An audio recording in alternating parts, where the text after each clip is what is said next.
성경에 등장하는 이스라엘 역사 중에서 가장 감격적인 순간을 들라 한다면 역시 출애굽과 관련된 사건이 아닐까 싶습니다. 실제로 출애굽 사건은요, 성경에서 가장 많이 언급되고 회자되는 대표적인 사건입니다. 이스라엘의 애굽에서 해방된 사건입니다.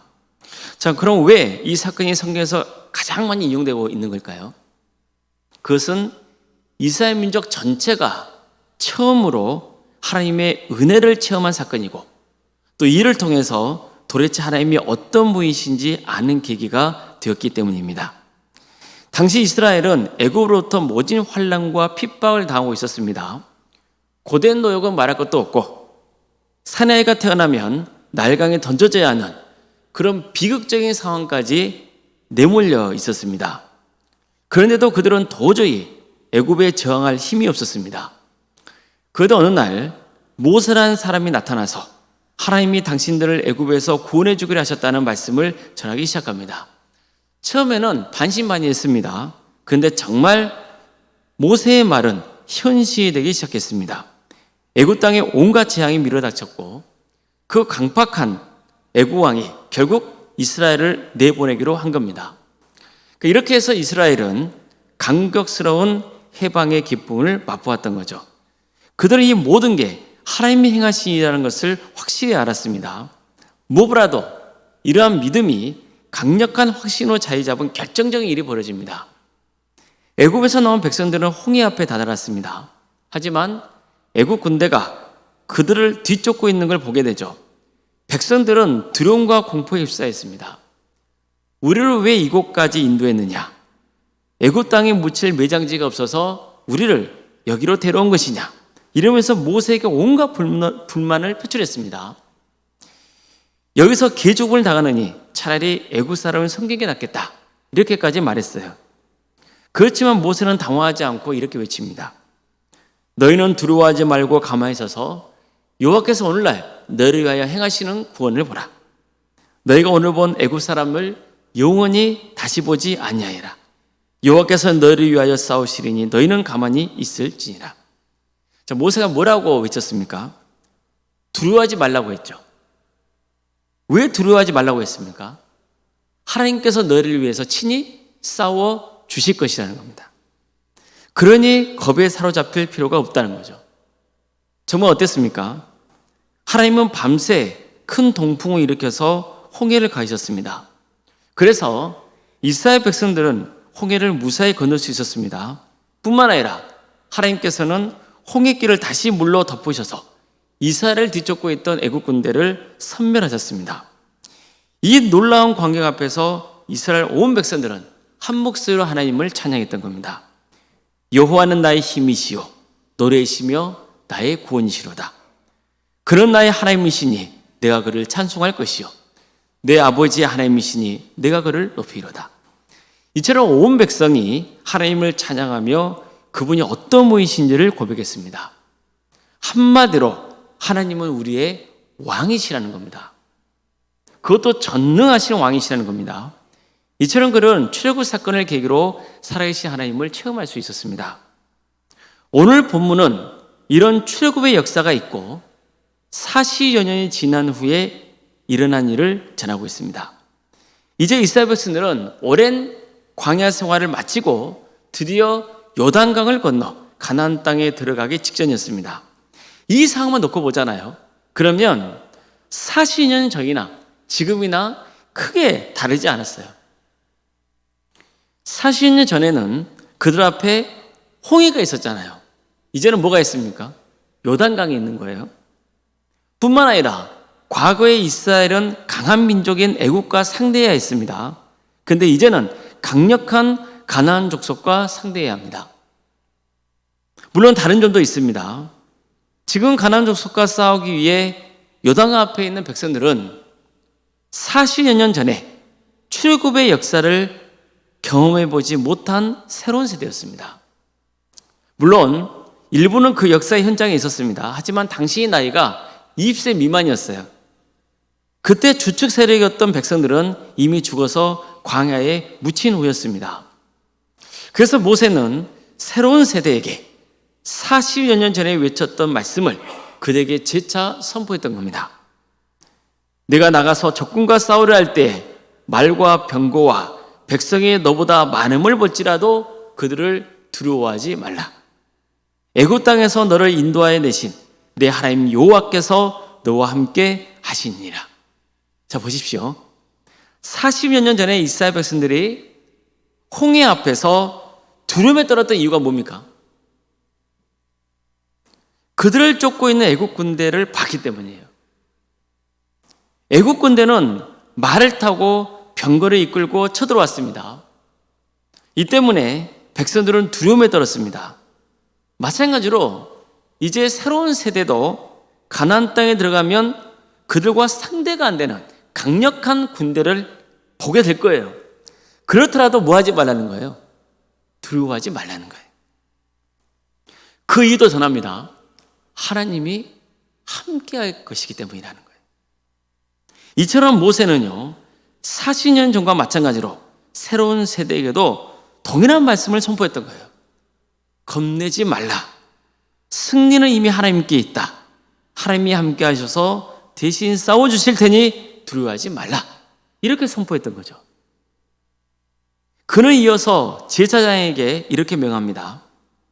너희가 싸울 곳에 가까이 가면 제사장은 백성에게 나아가서 고하여 그들에게 말하여 이르기를 이스라엘아 들으라.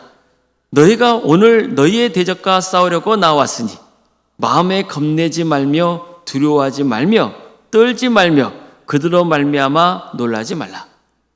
너희 하나님 여호와는 너희와 함께 행하시며 너희를 위하여 너희 적군과 싸우시고 구원하실 것이라 할 것이며. 이처럼 모세는요, 전쟁에 나가기 전에 반드시 먼저 제사장들이 백성들을 향해서 하나님이 너희와 함께 하실 것이다. 너를 위해 싸우실 것이다. 그러니 두려워하지 말라. 이렇게 선포하라고 명했던 거예요. 40년 전에는 모세가 직접 외쳤습니다. 근데 이제 모세는요, 가나안 땅에 못 들어가요. 광야에서 죽어야 되는 거예요. 그래서 그 중요한 임무를 누구에게 맡기는 거죠? 제사장들에게 맡기는 거죠.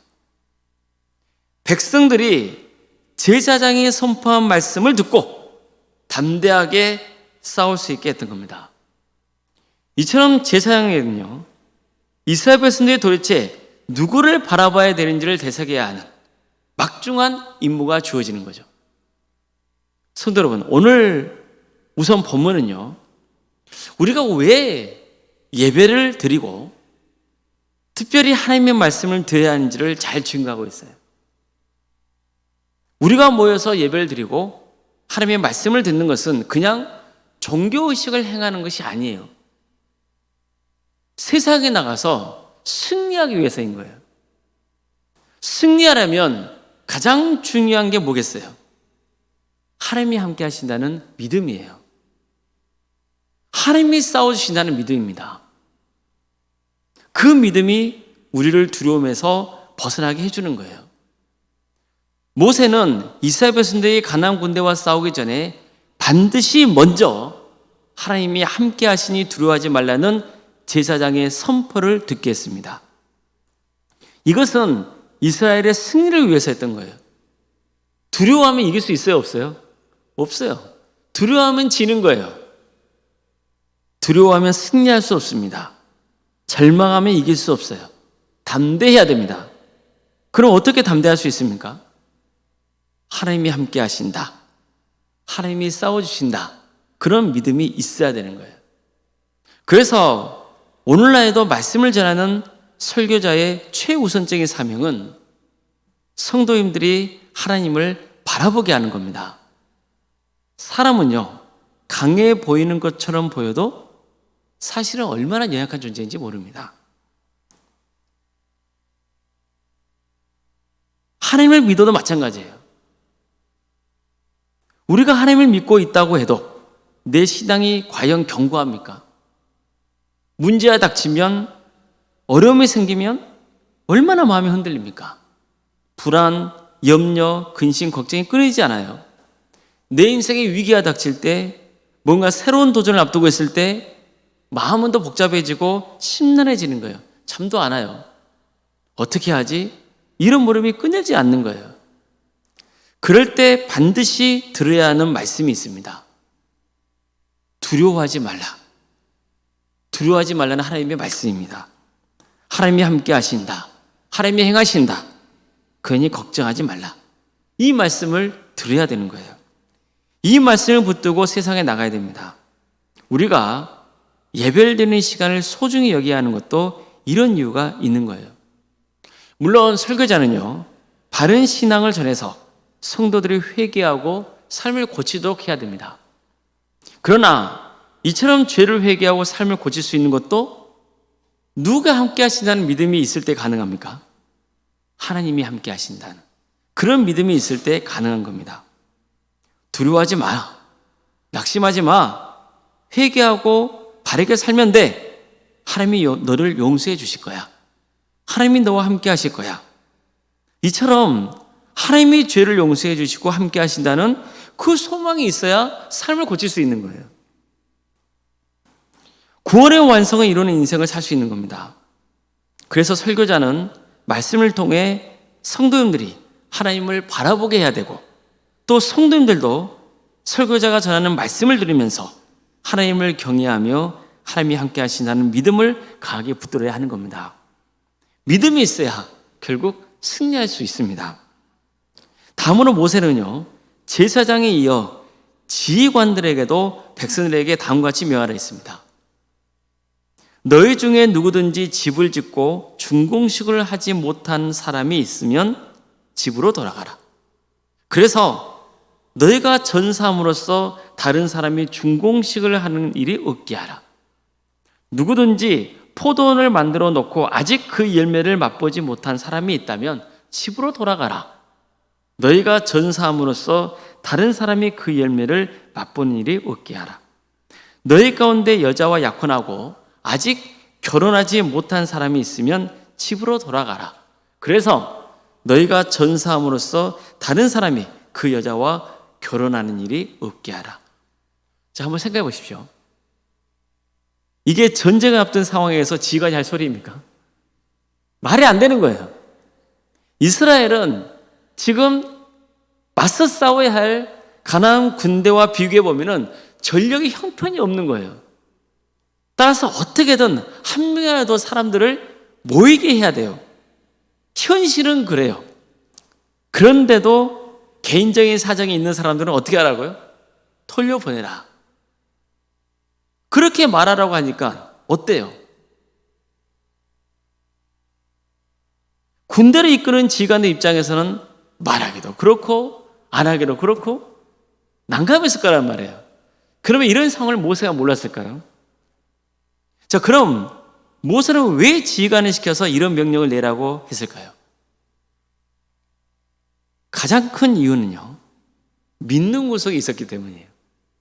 이 전쟁은 병력으로 좌우된 것이 아니라 하나님의 역사에 달려있다는 것을 알았기 때문이에요. 40년 전에 출애굽의 역사를 보세요. 이스라엘이 강에서 애굽을 이겼습니까? 그거 아니잖아요. 하나님이 이스라엘 편에 되어주셔서 애굽을 심판해 주셨기 때문이거든요. 따라서 이스라엘에게는 하나님이야말로 가장 강력한 군사력인 거예요. 그래서 모세는 병력에 의존하지 말고 보낼 사람들은 내보내라고 했던 거예요. 이것은 모세가 묘한 거지만 실은 하나님의 뜻이죠. 나중에 보면요, 하나님께서는 기드온에게도 이런 명령을 내린 적이 있어요. 당시 이스라엘 백성들은요, 미디안 족속의 압제 안에 있었습니다. 미디안 족속은요, 매년 이스라엘을 침략해가지고 농작물을 다 약탈해 갔어요. 추수할 때가 되면 그때 와요. 그래서 농작물을 다 빼앗아 갔단 말이에요. 그러니까 이스라엘 백성들은 얼마나 힘들어요. 그랬을 때 하나님께서는 기드온을 사사로 부르십니다. 하나님은 기드온에게 내가 너와 함께 하겠다고 약속하세요.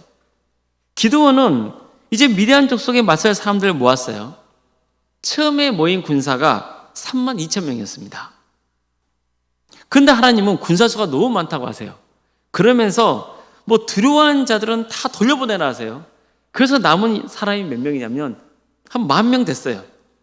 근데도 하나님은 많다고 그러세요. 그래서 또 다른 시험을 거치게 한 다음에 단 300명만 남기고 다 돌려보냅니다. 그래서 그 유명한 기드온과 300용사가 탄생하게 되는 거예요. 이제 기드온은 단 300명 이끌고 전쟁에 나가야 돼요. 32,000명을 데리고 나가는 게 나아요? 300명 데리고 나가는 게 나아요? 객관적으로는 32,000명이 나은 거잖아요. 그런데 기드온은 달랑 300명 데리고 나가야 되는 거예요. 그런데 하나님께서는 이 300명을 선발하는 과정에서 인원을 줄이신 이유를 알려주세요.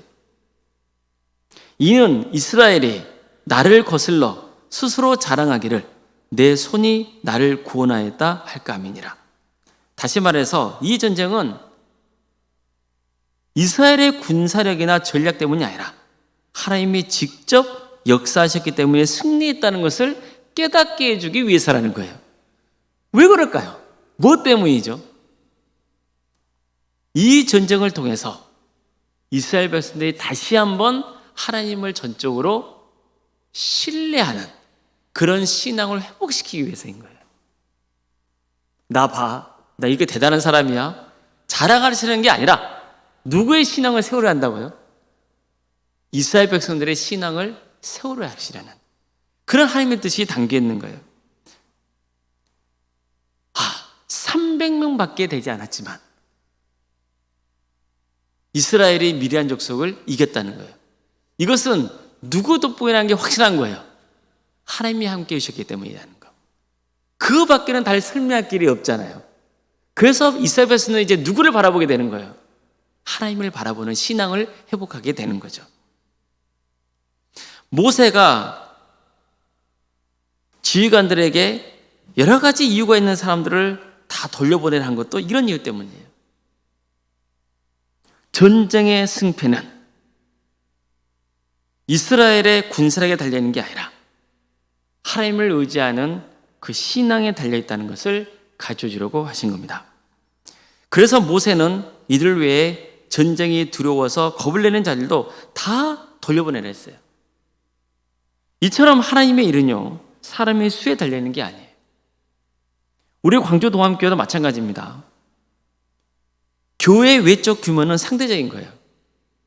우리 교회도 작은 교회에 비하면 규모가 있는 교회입니다.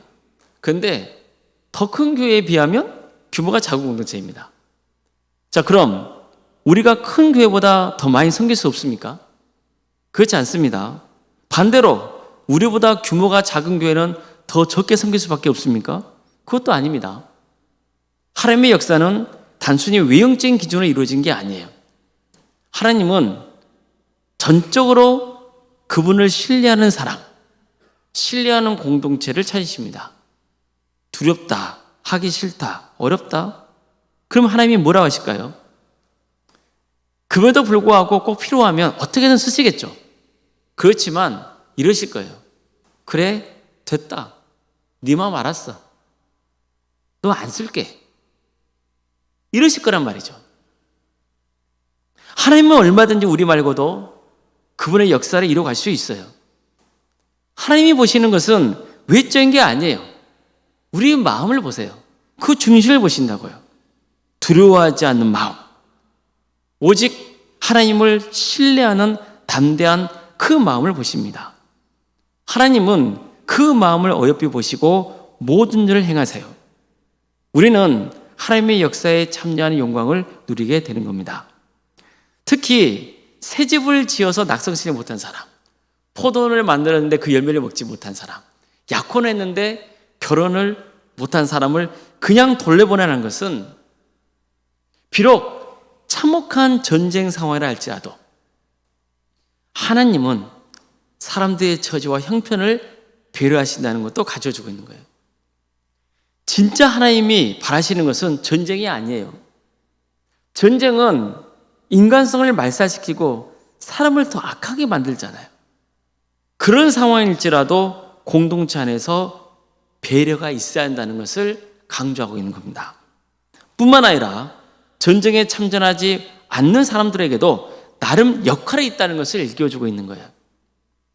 그것은 미래의 소망이에요. 전쟁에 참전하는 이스라엘 군대의 마음은 어떻겠어요? 가나안 땅에서 집을 짓고 땅을 일구고 자식을 낳고 그러면서 오손도손 행복하게 살고 싶은 그런 마음 아니겠어요? 전쟁은 자연을 파괴하고 땅을 황폐하게 만들어버려요. 그러나 누군가가 전쟁에 직접 참전하지는 않지만 과수원을 가꾸고 열매를 맺는다면, 그리고 결혼을 해서 자녀를 낳고 생육하고 번성한다면 이거야말로 이스라엘의 희망이라는 거죠.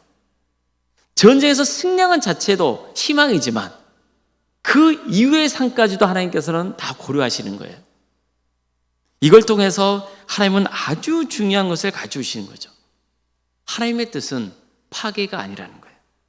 번영이라는 거예요. 이 악으로 넘쳐난 세상에서 일시적인 파괴는 어쩔 수 없어요. 그러나 하나님의 공적인 목적은 백성들이 번성하고 행복을 누리며 사는 거예요. 하나님이 원하시는 것은 전쟁이 아니에요. 평화입니다.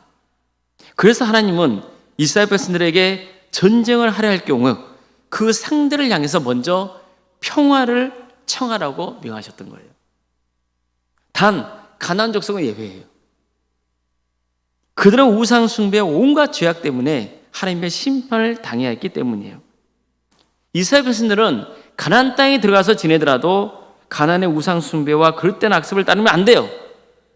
이처럼 하나님이 원하시는 것은 평화이고 백성들이 번영을 누리며 행복하게 사는 것이지만 우상을 숭배하고 죄악된 것과 가까이 하는 것은 절대로 안 된다고 말씀하시는 거예요. 그걸 위해서 가나안 족속을 심판하시는 거예요. 그들이 지은 죄 때문에 심판하시지만 동시에 이스라엘 백성들이 그런 그릇된 길에 빠지지 않도록 심판하시는 거라고요. 성도 여러분, 하나님은요 우리가 잘 되기를 바라십니다. 강하고 담대하기를 바라시는 거예요. 그래서 성경을 보세요. 곳곳에서 두려워하지 말라, 담대하라, 이 말씀이 등장하는 거예요. 하나님이 함께 하신다는 말씀이 지속적으로 나오잖아요. 두려워하지 말라, 내가 너와 함께 함이라. 놀라지 말라, 나는 내 하나님이 됨이라. 내가 너를 굳세게 하리라. 참으로 너를 도우리라. 참으로 나의 의로운 오른손으로 너를 붙들리라. 이런 말씀이 얼마나 자주 반복되는지 모릅니다. 이거야말로 우리가 승리하는 인생을 살 수 있는 일체의 비결이기 때문이에요. 따라서 두려움이 나를 집어삼키게 해서는 안 되는 거예요. 오히려 하나님을 전적으로 의지하는 믿음이 두려움을 집어삼키게 합니다. 사람은 늘 외적인 조건을 따져요. 물론 내 현재의 모습과 형편을 냉정히 바라보는 것도 중요하죠.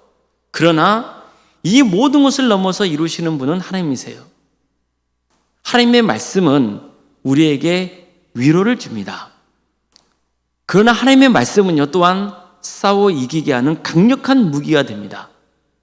두려움에 사로잡혀 있으면 하나님의 일을 할 수 없습니다. 하나님은 우리가 잘 되기를 바라세요. 생육하고 번성하기를 바라세요. 우리의 지경이 넓어지기를 바라세요. 그러나 거룩해야 한다고 명하시는 거예요. 오직 하나님만 사랑하고 섬기며 하나님 말씀에 순종하는 거룩한 자녀가 되어야 한다고 명하시는 거예요. 그러면 하나님께서 그 인생을 책임져 주신다고 약속하셨습니다. 승리로 이끌으신다고 약속하신 거예요. 우리는 모두 각자의 인생을 살아가고 있어요. 어떤 분은 건강의 문제 앞에 서 있고, 어떤 분은 가정과 자녀의 문제 앞에 서 있어요. 어떤 분은 생계와 미래의 문제 앞에 서 있어요. 눈으로 보면 두려워요. 자꾸 생각하면 머리가 어지러워요. 답이 안 나와요. 상대는 나보다 강해 보이고 나는 너무 연약해 보여요. 그런데 하나님은 말씀하세요. 두려워하지 말라. 내가 너와 함께 하겠다. 우리가 강해서 이기는 게 아니에요. 준비가 완벽해서 승리하는 것도 아니에요. 하나님이 나를 위해 싸워주시기 때문에 이기는 거예요. 이제 2026년 새해를 앞두고 있습니다. 2026년에 어떤 일이 벌어질지 우리는 다 알 수 없어요. 우리나라는 참 별의별 일이 다 벌어지는 나라 아닙니까? 조용할 데가 없어요. 그런 일들 앞에서 때로는 우리가 무력함을 느낄 때도 있어요. 그러나 2026년에 어떤 일이 벌어질지 우리는 다 알 수 없어도 내가 결단을 할 수는 있어요. 두려워하며 살 것인가, 하나님을 신뢰하며 살 것인가. 이렇게 결단할 수 있어요. 뭘 결단할 것이냐? 이것은 내가 정할 수 있는 거예요. 환경은 언제든지 우리를 위협할 수 있어요. 그러나 두려움에 끌려다니지 마십시다. 하나님이 함께 하십니다. 하나님이 나를 위해 싸워주십니다. 그러니 강하고 담대하게 한 걸음씩 내디디시길 바랍니다. 하나님은 파괴가 아니라 번영을 원하세요. 절망이 아니라 소망을 주시는 분이십니다. 하나님께서 늘 우리와 함께 하셔서 친히 나를 이끌어 가실 것으로 믿고 담대하게 주어진 삶의 길을 가시기를 주의 이름으로 축원합니다. 기도하시겠습니다.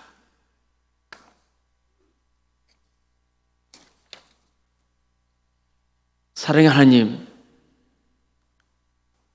우리가 세상을 바라보지 않고 전지전능하신 하나님을 바라보며 하나님을 온전히 의지하는 믿음으로 승리의 길을 가게 하여 주시옵소서. 두려워 말라, 강하고 담대하라. 그 하나님을 말씀을 붙들고 하나님의 뜻에 순종하는 거룩한 길을 가게 하여 주시옵소서. 모든 걸 주님께 의지하오며 살아계신 예수님의 이름으로 기도드리옵나이다. 아멘.